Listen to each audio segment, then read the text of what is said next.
So this is my Harbor Freight trencher I purchased. I had a septic field I needed to put in, and I didn't want to spend a bunch of money. I did rent some equipment in the beginning, but with rainy days and busy schedule, just trying to get the equipment and try to do the work, it's costing me a good bit. And so my wife and I decided to invest in this. So after we're done with it, we can always sell it and recoup some of our money, but right now it's done pretty well. So I'm just going to walk you through this Harbor Freight trencher. Right now,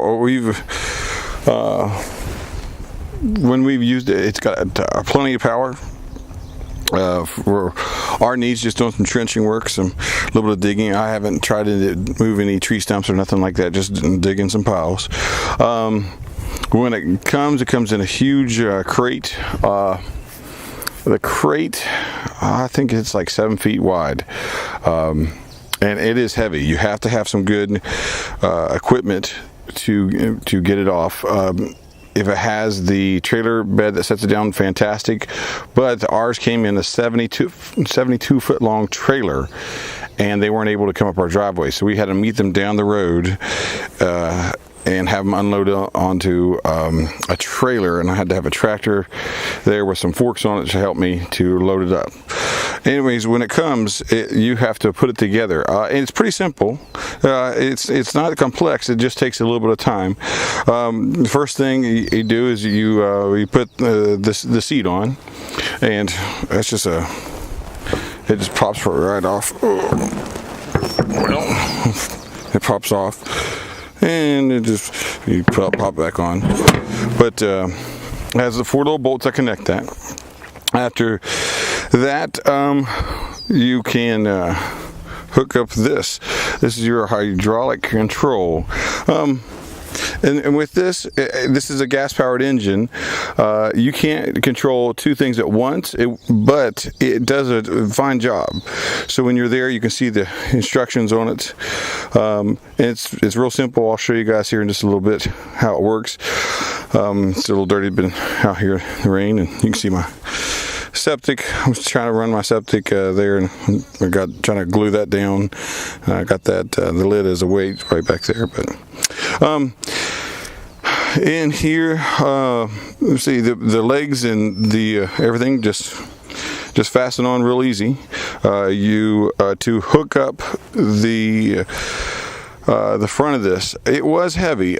I could pick it up, and what I did first to install this boom, I have a tractor, a little John Deere 3025E over there, but what I did was I picked up this section of the boom here, this first section, and I picked it up, and I actually put this on first. I connected this.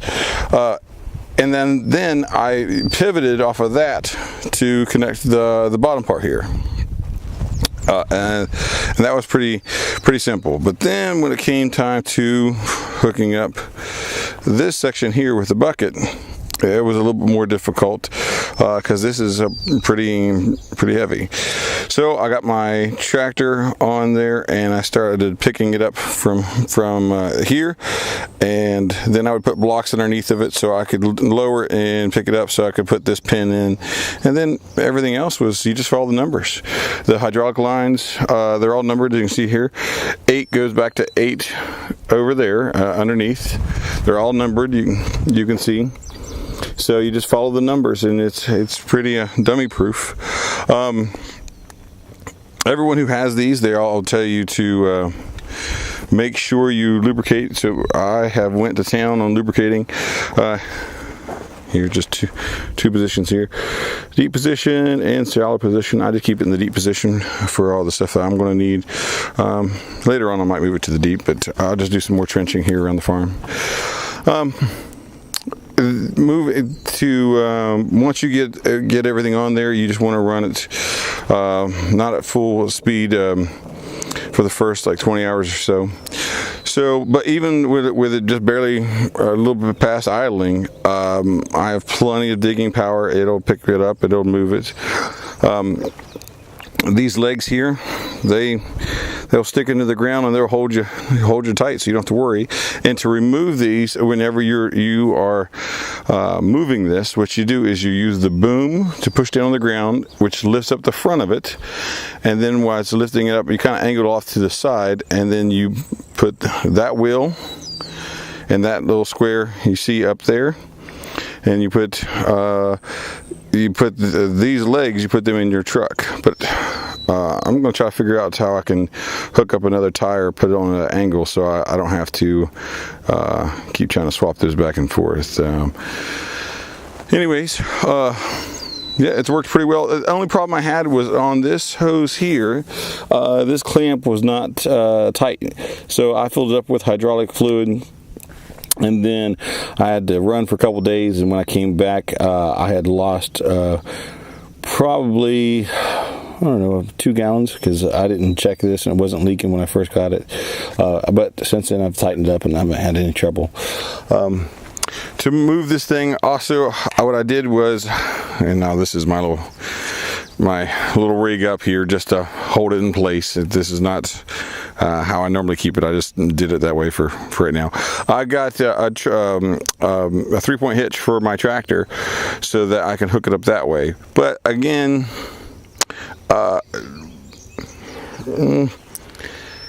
I really think I need to put some other tires up front. It'll work fine. I knuckled it. I moved it all the way from our road up there all the way down here. It does take some time, and it's not scary or nothing like that. It's a little slower. I think if I can get another set of tires up there and hook it on my tractor, it'll be a lot easier. It'll go quickly. You can move it. I moved it. I switched the tires around and moved it the other way, but I just want to try to find an easier way. Anyways, let's fire it up, and I can show you some movement here. And just